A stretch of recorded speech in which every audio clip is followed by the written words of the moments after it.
महाकारुणिक बुद्ध को सादर नमन, परम पूज्य बाबा साहब डॉक्टर आम्बेडकर को सादर नमन, हम सबको धम्म का व्यवहारिक प्रशिक्षण दे रहे परम श्रद्धेय बनते डॉक्टर करुणाशील बाबू जी को सादर वंदनामि, और देश भर से जुड़े हुए आप सभी प्रबुद्ध साथियों को सादर नमो बुद्धाय। पिछले काफी समय से बौद्ध धर्म की 10 पारमिताओं की सीरीज में अलग अलग पारमिताओं पर चर्चा करते हुए अब तक हम 9 पारमिताओं पर बात कर चुके हैं। और धम्म में ऐसा कहा जाता है कि जिस व्यक्ति को बुद्धत्व को प्राप्त करना है, जिसके मन में बुद्ध बनने की इच्छा है, यद्यपि ऐसा कई कई सदियों बाद ही संभव हो पाता है, तब भी उसे इन 10 पारमिताओं की स्टेज से होकर गुजरना ही होता है। तो उसी कड़ी में आज आखिरी पारमिता 10वीं पारमिता, उस पर हम बात कर रहे हैं। इस पारमिता को हम उपेक्षा पारमिता के रूप में जानते हैं।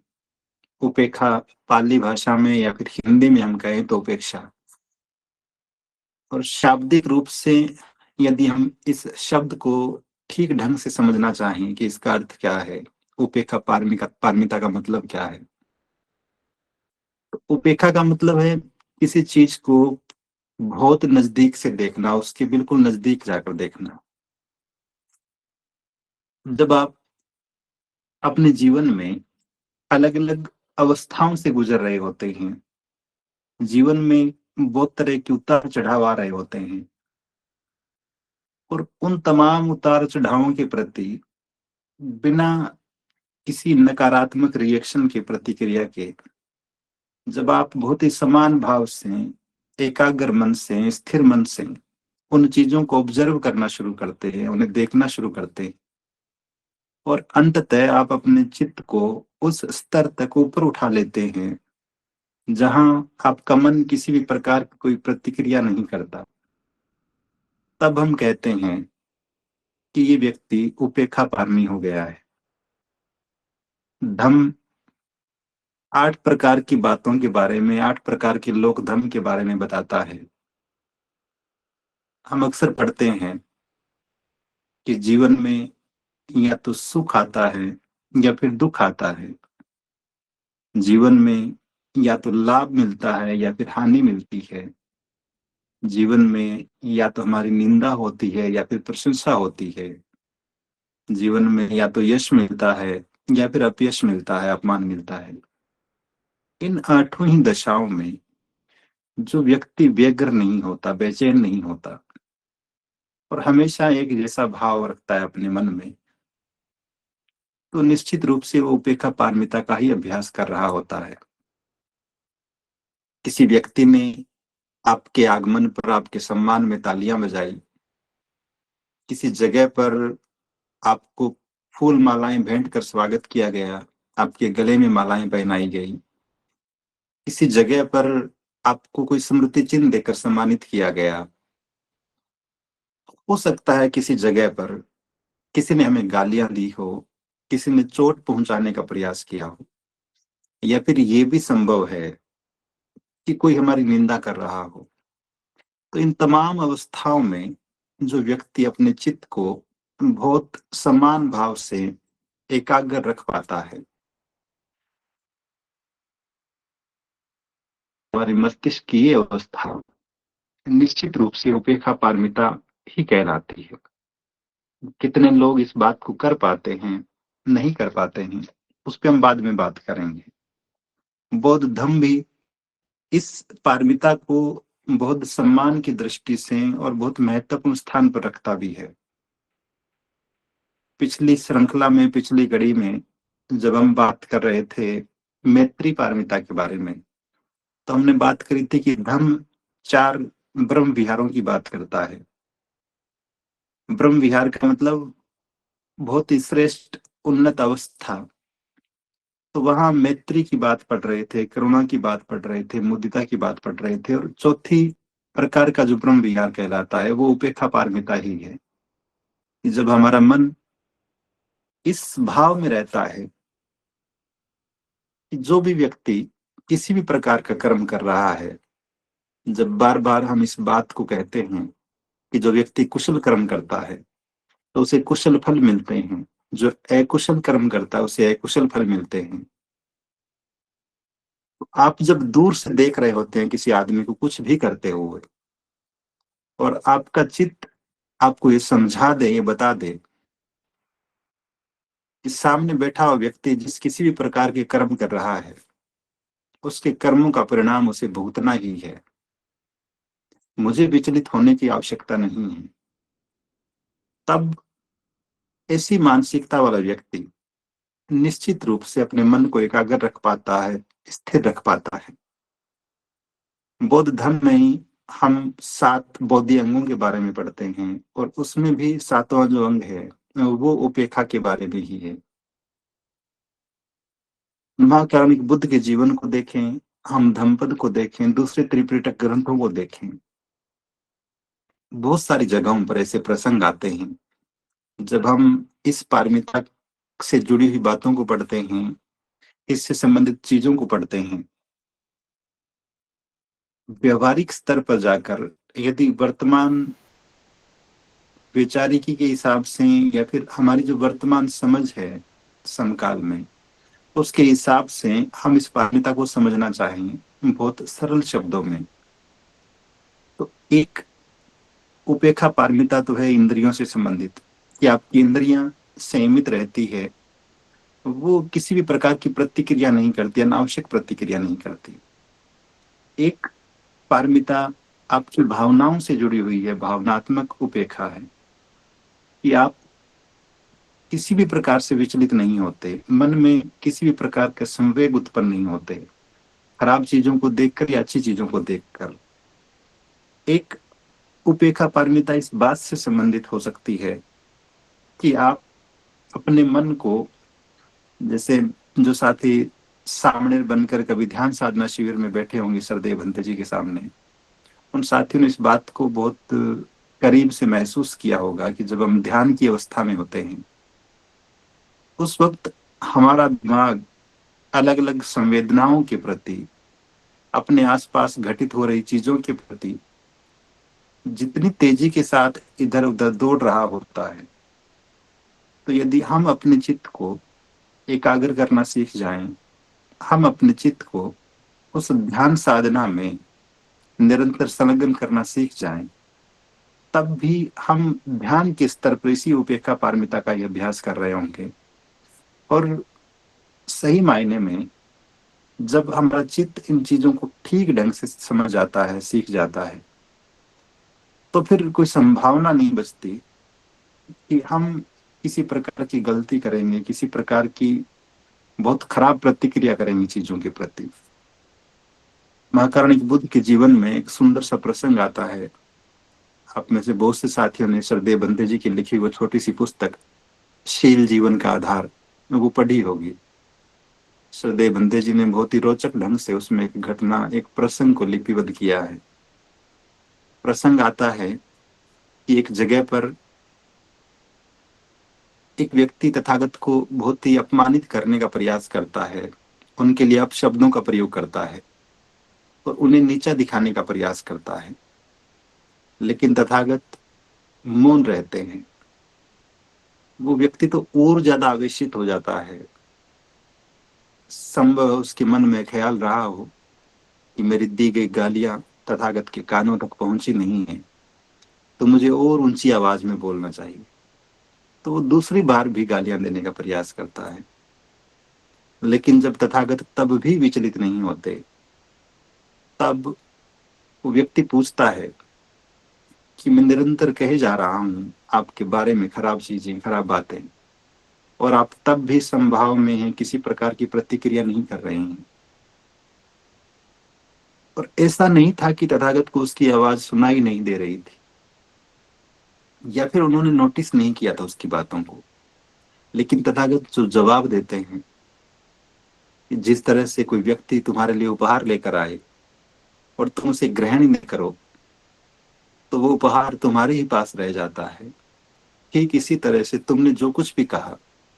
वो मैंने ग्रहण नहीं किया, मैंने लिया ही नहीं, तो वो सब तुम्हारे ही पास रहा है। इस स्तर तक जब कोई व्यक्ति अपने आप को प्रशिक्षित कर लेता है, अपने मन को प्रशिक्षित कर लेता है,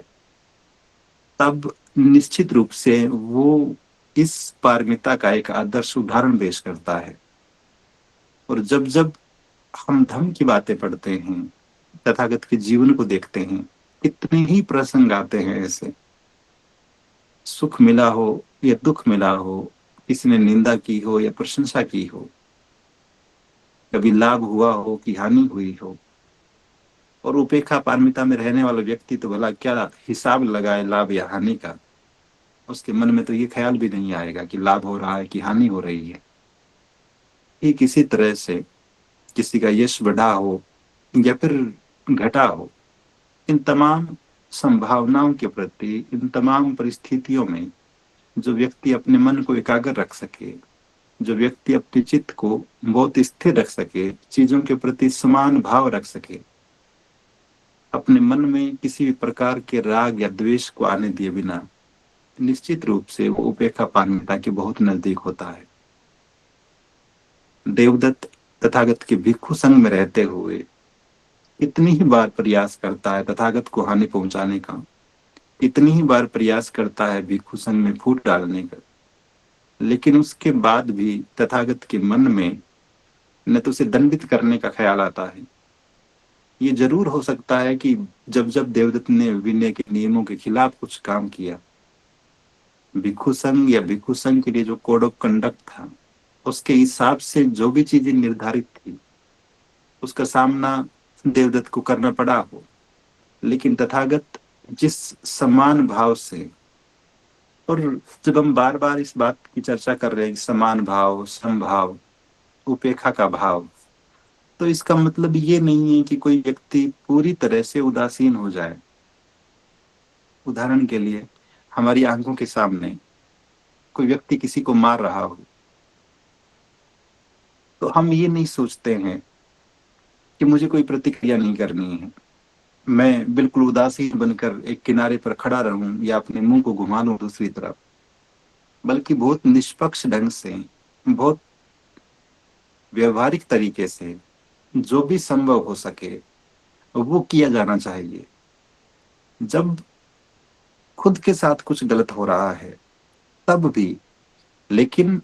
बात मूल रूप में यह है कि हमारी जो प्रतिक्रिया है वो किसी भी प्रकार के आवेश का प्रदर्शन करने वाले न हो। बाबा साहब डॉक्टर अम्बेडकर को यूं तो गुस्सा बहुत आता था, वो बहुत जिद्दी प्रवृत्ति के थे, और क्योंकि जो व्यक्ति बहुत ईमानदारी के साथ काम करता है, होता उनके स्वभाव में ये बात कि वो बात बात पर क्रोधित हो जाते हो। लेकिन महार सत्याग्रह के समय जिस वक्त बाबा साहब के हाथ थे और महाड़ के उस तालाब से पानी पीने के बाद जब उन पर पत्थर फेंका गया, कुछ लोग लाठियां लेकर मारने के लिए दौड़े चले आए, तब भी उस दशा में भी, उस घटना के बाद भी बाबा साहब डॉक्टर अम्बेडकर इस बात के लिए बेहद सचेत रहे कि हिंसक विरोध का जवाब कभी भी हिंसा से नहीं दिया जाना चाहिए। उन्होंने अपने तर्क जुटाए, अपने तथ्य जुटाए, जो भी रचनात्मक काम हो सकते थे, जिस उद्देश्य के लिए काम कर रहे थे उसे पूरा करने के लिए, उसकी प्राप्ति के लिए, वो सारे प्रयास उन्होंने किए, लेकिन बिना विचलित हुए, बिना नकारात्मक प्रतिक्रिया किए। तो ठीक यही बात तथागत के जीवन में बार बार दिखाई देती है। बार बार ऐसे प्रसंग आते हैं, चाहे वो देवदत्त के साथ हो, उपाली जब तथागत की शरण में आते हैं, और ये संभावी है कि कोई व्यक्ति किसी दूसरी व्यवस्था को छोड़कर आए, दूसरे आचार्यों को छोड़कर आए, और तथागत ये कह रहे हो कि भले ही तुम मेरी शरण में आ गए हो, तब भी अपने पुराने आचार्यों का सम्मान करना, उन्हें यथोचित दान दक्षिणा देते रहना, ये अपने आप में दिखाता है कि तथागत के मन में भटके हुए लोगों को ठीक रास्ते पर लाने का उद्देश्य तो उनके मन में रहा होगा, लेकिन दूसरे लोगों के प्रति न तो किसी प्रकार का पूर्वाग्रह उनके मन में है, न किसी प्रकार की द्वेष भावना उनके मन में है, और न ही ये भाव कि दूसरों को अपमानित करके और खुद का सम्मान बढ़ा लिया जाए। धम्पद में एक बहुत ही सुंदर सी गाथा आती है। लिखा है कि नत्थी राग समो अग्नि, राग के समान कोई अग्नि नहीं है, कोई आग नहीं है जो हमारे मन को हर दिन जलाती है, हमें भीतर से खोखला करने का काम करती है। नत्थी दोष समो कली, और न ही द्वेष के समान कोई खराब चीज है। नत्थी खंड समा दुख हो, और न ही जो पंचस्कंद होते हैं, रूप की, वेदना की, संस्कार की, विज्ञान की, जो बात हम बौद्धम में करते हैं, कि उनके समान कोई दुख नहीं है। नत्थी संति परम सुख, और शांति से बढ़कर कोई सुख नहीं है। तो जो लोग बहुत शांत भाव से रहना सीख जाते हैं, जो लोग बहुत समभाव से चीजों को देखना शुरू कर देते हैं, निश्चित रूप से वो सारे के सारे लोग अपने व्यक्तित्व को, अपने आचरण को धर्म के ज्यादा नजदीक। सरदेव बंते जी की देशनाएं सुनते हुए पहले कई बार ऐसे ख्याल मन में आते थे कि कुछ खराब लोग मिले जीवन में, जिनकी वजह से अलग अलग समय पर खराब चीजें हुई हमारे साथ। और स्वाभाविक रूप से एक सामान्य व्यक्ति के मन में ऐसे लोगों के प्रति बहुत द्वेष भर जाता है। उनके प्रति हो सकता है बदले की भावना तक हमारे मन में आए। और बहुत बार चर्चाएं करते हुए बहुत हास्यपूर्ण ढंग से सरदेव बंदे जी ये स्पष्ट करते हम सबके सामने कि वो हमारे विरोधी नहीं है, वो हमारे आलोचक नहीं है, वो हमारे अप्रिय मित्र है। और ये एक शब्द जो है अपने आप में पूरी की पूरी मानसिक दशा को बदल देने वाला था। जिन लोगों को हम अपने दुश्मन मान रहे थे, जिन लोगों को हम अपने विरोधी मान रहे थे, जिन लोगों को हम अपने आलोचक के रूप में देख रहे थे, और जिन लोगों के प्रति बहुत सारी दुर्भावनाओं से हम भरे हुए थे, उन तमाम लोगों को एक तरह से मित्रों की, दोस्तों की कतार में खड़ा करके और उनके साथ बस अप्रिय शब्द लगा देना कि वो मित्र तो हैं लेकिन बस प्रिय नहीं है, अप्रिय मित्र हैं। लेकिन हमारा बर्ताव उनके साथ मित्रों की तरह ही होना चाहिए, मैत्रीपूर्ण ही होना चाहिए। इस एक शब्द ने न जाने कितने लोगों की मानसिकता को बदल के रख दिया। जिन लोगों के प्रति हम राग से, द्वेष से भरे हुए थे,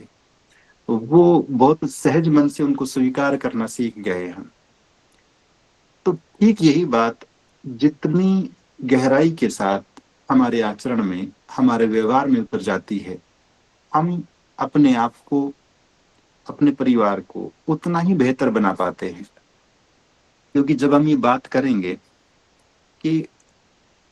किस तरह से उपेक्षा पारमिता हमारे जीवन में क्रांतिकारी बदलाव लाती है। जापान निश्चित रूप से वहां के नागरिक हर एक मामले में बड़े अद्भुत है, और उनका पूरा का पूरा आचरण हर एक बात में मिसाल बन जाता है।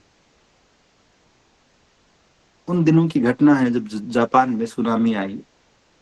और हजारों की संख्या में लोग बेघर हुए, बहुत से लोग मारे गए, कितने ही घर तबाह हो गए, कितने परिवार उजड़ गए,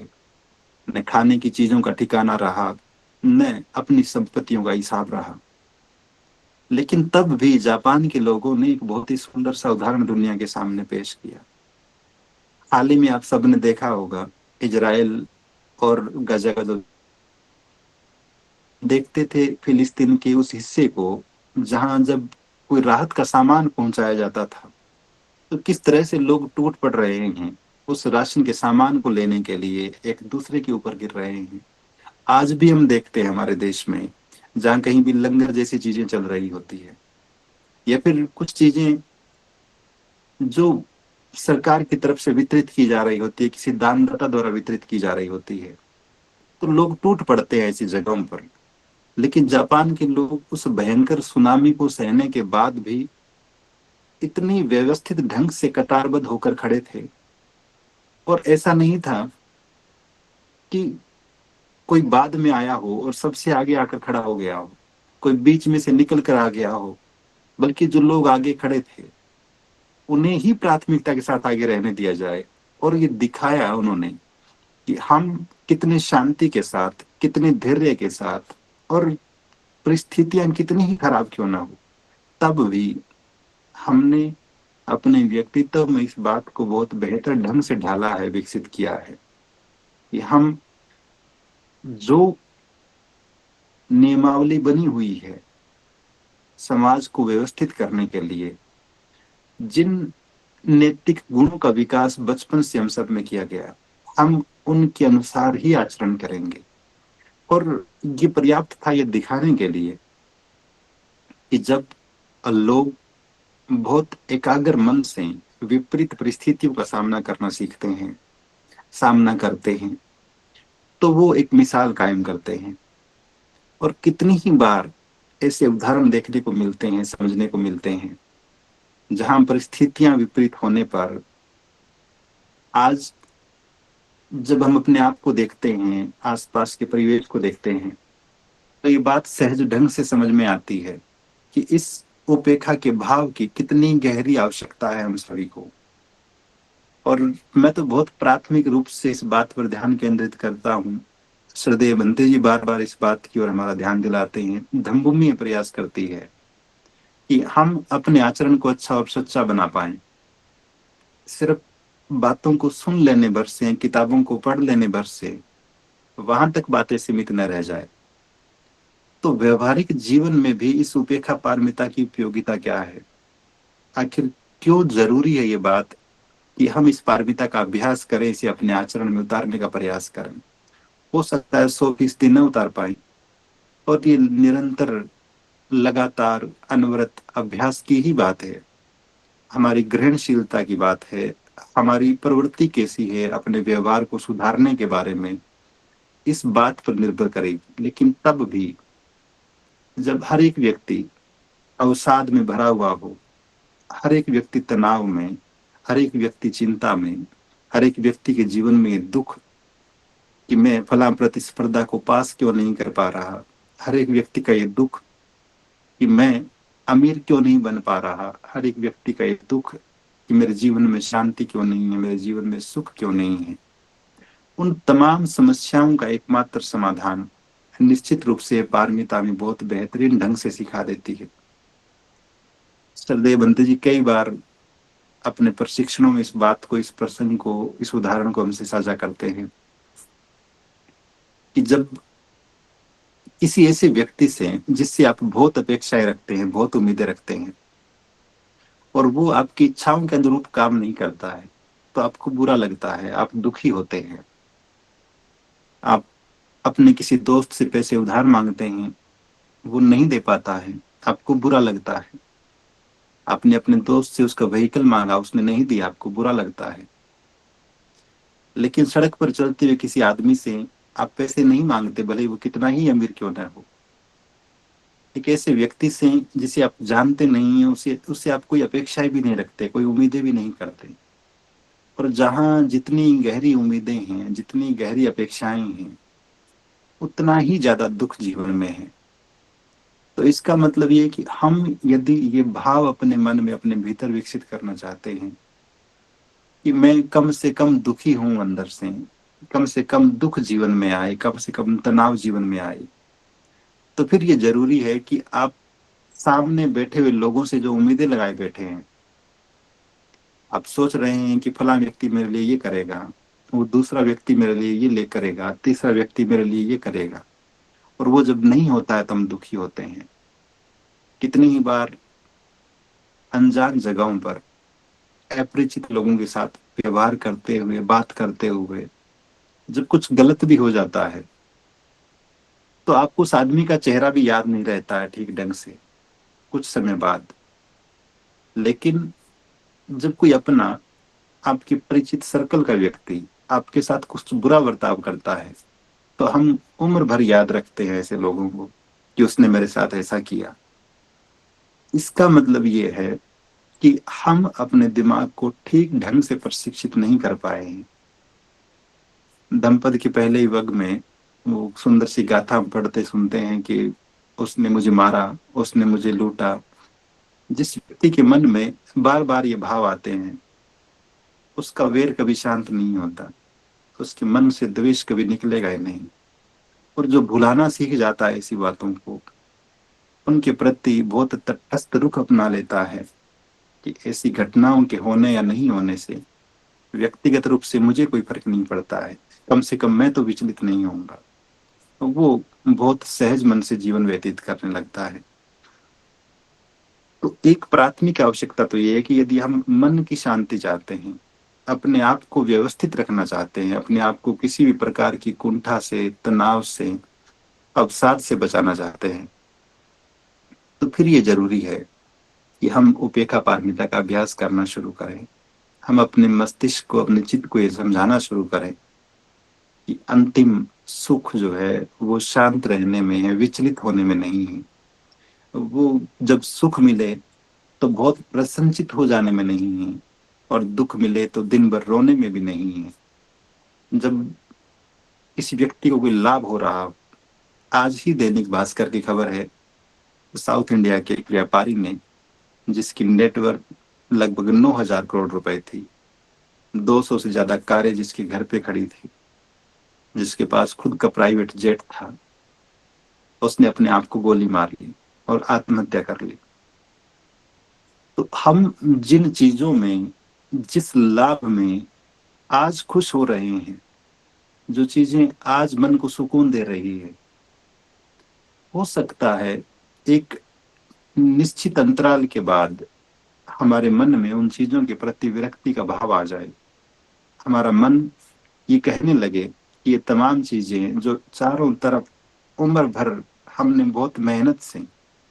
जिन्हें जोड़ जोड़ कर इकट्ठा किया, कितने ही लोगों के ऐसे उदाहरण देखते हैं हम, जो किसी समय विशेष में हो सकता है कि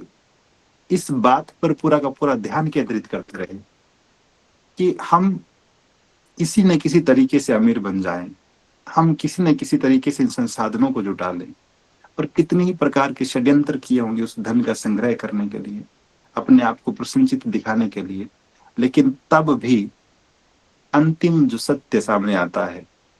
वो जीवन भर के उस संघर्ष से कहीं दूर लेकर जाता है। हाँ, संभव है गलती से हो गया हो। तो एक महत्वपूर्ण बात की इस उपेक्षा पारमिता की जरूरत क्यों है, आवश्यकता क्यों है, एक प्राथमिक कारण तो ये है कि यदि हम अपने जीवन को, खुद को बेहतर बनाना चाहते हैं, हम अपने आप को अच्छा और सच्चा बोध बनाना चाहते हैं, तब हमें इस पारमिता के अभ्यास की जरूरत है। दूसरी बात कि यदि हम परिवार में एक अच्छा वातावरण निर्मित करना चाहते हैं, छोटी छोटी गलतियां, छोटी छोटी बातें जिन पर अक्सर हम प्रतिक्रिया करते हैं और पारिवारिक रिश्तों में खटास पैदा कर लेते हैं, एक भाई अपने भाई से उम्र भर की गांठ बांध कर बैठ जाता है, छोटी छोटी बातों पर एक महिला अपने जीवन साथी से दूर हो जाए या फिर कोई पुरुष अपनी जीवन संगिनी से दूर हो जाए, एक बेटा अपना घर छोड़कर चले जाए या एक बेटी अपना घर छोड़कर चली जाए, ये तमाम परिस्थितियां इस बात की ओर इशारा करती है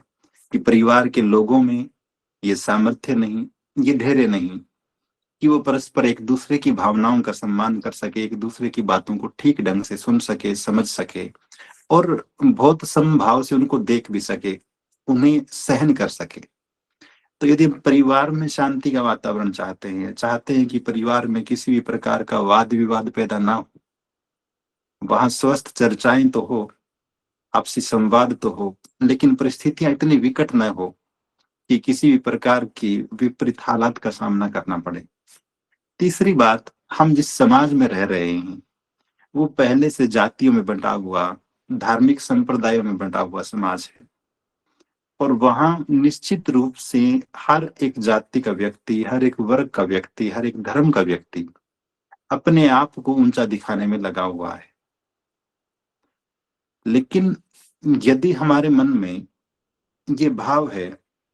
कि हम सब लोगों को बहुत सहज भाव से स्वीकार कर सकें, सहज मन से स्वीकार कर सकें, तब इस बात की सार्थकता है कि हम एक बेहतरीन समाज बना पाएंगे। यही बात देशों के संबंध में भी है। किसी अमेरिका को क्या जरूरत पड़ जाती है कि वो हजारों किलोमीटर दूर ईरान पर ले जाकर सिर्फ इसलिए मिसाइलें गिरा दे क्योंकि ईरान इजराइल की नहीं सुन रहा है। और किसी रूस को क्यों जरूरत पड़ जाती है इस बात की यूक्रेन उसके दुश्मन देशों के साथ संधि कर रहा है, इसलिए मुझे इस देश को बर्बाद कर देना है। ये सारे के सारे उदाहरण उस ईगो की ओर इशारा करते हैं जो न केवल व्यक्तियों के मन में है, बल्कि राष्ट्रों के मन में भी है, उन राष्ट्राध्यक्षों के मन में भी है। तो अगर हम एक बेहतर और सुंदर दुनिया चाहते हैं, दुनिया में शांति स्थापित करना चाहते हैं, तब भी चीजों को बहुत ही समभाव से देखने की जो भावना है, या फिर छोटी छोटी बातों को इग्नोर कर देने का जो भाव है, तो वो हमें अपने अंदर विकसित करना ही पड़ेगा। और आखिरी कारण कि क्यों जरूरत है इस उपेक्षा भाव की, इस पारमिता की, जो आप सोशल मीडिया का उपयोग कर रहे होते हैं, हर दिन कितनी ही प्रकार की चीजें जो आपको ठीक नहीं लगती है, जो आपके हिसाब से गलत प्रतीत होती है, जिनके बारे में हमारी धारणाएं कुछ और होती है लेकिन सामने कुछ और बोला या दिखाया जा रहा होता है, तो हम तुरंत बहुत आक्रामक लहजे से प्रतिक्रियाएं करने के लिए टूट पड़ते हैं। कल ही मैं देख रहा था जब बहुत सारे लोग गांधी को श्रद्धांजलि देने में लगे हुए हैं, हमारे जैसे बहुत सारे बंधु इस काम में लगे हुए हैं कि किसी न किसी तरीके से उनके परिनिर्वाण दिवस के अवसर पर भी पूना पैक्ट की याद दिलाई जाए, ये याद दिलाई जाए कि वो किस तरह से बाबा साहब डॉक्टर आम्बेडकर के आलोचक थे, विरोधी थे। तो क्या हम एक दिन भी चुप नहीं रह सकते? साल के 364 दिन है हमारे पास इन तमाम विषयों पर चर्चाएं करने के लिए, लेकिन चूंकि दिमाग हमने ट्रेंड कर रखा है तुरंत प्रतिक्रिया देने के लिए, हर एक बात के प्रति प्रतिक्रिया देने के लिए, तो जितना बेहतर ढंग से हम अपने आप को समझा लेंगे, मौन रहना सीख जाएंगे, न केवल वाणी से बल्कि अपने दिमाग से भी, तब सही मायने में हम ठीक ढंग से अपने आप को प्रशिक्षित कर रहे होंगे इस पारमिता के निकट आने के लिए। तो कि कुछ चीजें हैं जो निश्चित रूप से एक बोध होने के नाते, अच्छा और सच्चा बोध बनने के लिए हम सभी को अपने आचरण में, अपने व्यवहार में उतारनी चाहिए। एक आखिरी बात, पिछली गूगल मीट में जब हम चर्चा कर रहे थे मैत्री पारमिता के बारे में, तो हरियाणा से हमारे एक प्रबुद्ध साथी आदरणीय अमर सिंह जी बोध ने इस सवाल पूछा कि कुछ लोग होते हैं ऐसे जो हमारे समानांतर समाज सुधार का, धर्म प्रचार का, या फिर दूसरे किसी भी प्रकार के सामाजिक संगठनों में काम कर रहे हैं,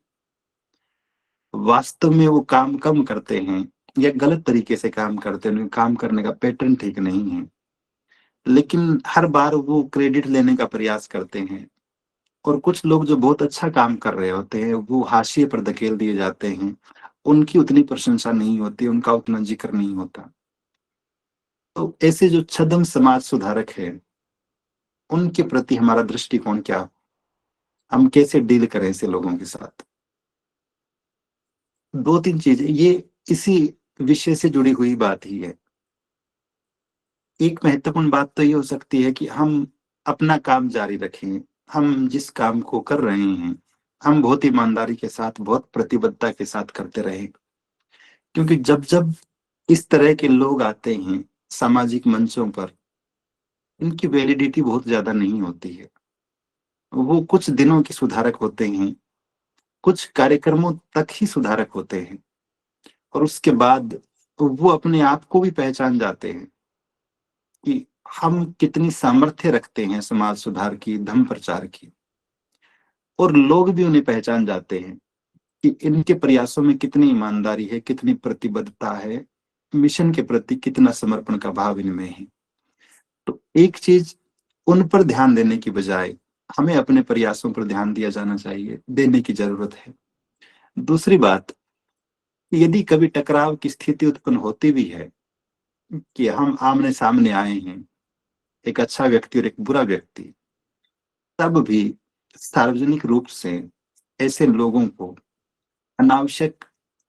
बहस में उलझाने की बजाय, उन्हें बुरा बताने की बजाय, बेहतर है कि हम अपनी अच्छाइयां बताकर चले आए। लोग अपने आप तय कर लेंगे कि कौन अच्छा था, कौन बुरा था। और तीसरी बात, कि जब कभी ऐसे प्रयास करे कोई कि जो सही हो उसे ही गलत ठहराने का प्रयास कर रहा हो, बार बार ये दिखाने का प्रयास कर रहा हो कि मैं सही और आप गलत है, मेरा सम्मान ज्यादा होना चाहिए, आपका बिल्कुल नहीं होना चाहिए, उस दशा में भी अगर हम भी डोनाल्ड ट्रंप बन जाते हैं, ये शांति का नोबेल पुरस्कार तो हमें ही मिलना चाहिए, उसे क्यों मिले, तब भी हम गड़बड़ ही कर रहे होंगे। हमें बहुत शांत मन से हर एक आलोचना को सुन लेना चाहिए, लेकिन जब अवसर आए अपने प्लेटफॉर्म पर बोलने का, अपने तरीके से बात कहने का, या फिर उस काम को कर दिखाने का, तब और ज्यादा समर्पण के साथ, और ज्यादा सम्यक प्रयत्नों के साथ उस काम को करेंगे यदि हम, तो निश्चित रूप से वो खुद भी शर्मिंदा होगा, वो खुद भी जान पाएगा इस बात को। और बहुत व्यक्तिगत होकर यदि मैं कहूँ, ऐसे दर्जनों लोगों को मैं जानता हूँ जो छोटे छोटे कारणों से, अपनी ही गलतियों से धम्मभूमि जैसे बड़े प्लेटफॉर्म को छोड़कर गए और धम्मभूमि के खिलाफ दुष्प्रचार करते रहे। लेकिन आज जब बहुत सारे कार्यक्रमों में अकस्मात ही, ये किसी कार्यक्रम में हम भी हैं वो भी हैं, मिलना हो जाए, तो फिर हम तो बहुत गर्व से अपनी बात रख के आ जाते हैं, लेकिन उन्हें हजार बार सोचना पड़ता है कि अब यहाँ पर क्या कहें इन लोगों के सामने। वो अपने आप को बड़ा शर्मिंदा महसूस करते हैं। तो बिना इस बात की चिंता किए, जैसा मैंने शुरुआत में कहा कि लाभ होगा कि हानि होगी, निंदा होगी कि प्रशंसा होगी, सुख मिलेंगे या दुख मिलेंगे, इन तमाम विषयों पर विचार किए बिना हमें अपने काम को बेहद प्रतिबद्धता से करते जाना है। और अंततः लोग समझेंगे इस बात को कि कौन सही कर रहा था, कौन गलत कर रहा था, और कोई समझे या न समझे, कम से कम हम तो संतुष्ट हैं ये सोचकर कि हम जो कर रहे हैं वो तथागत की शिक्षाओं के अनुरूप है, हम जो कर रहे हैं वो बाबा साहब डॉक्टर आम्बेडकर के विचारों के अनुरूप है।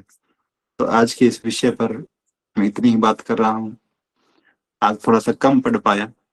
तो हो सकता है कि चीजों को और बेहतर ढंग से न समझा पाया हूँ।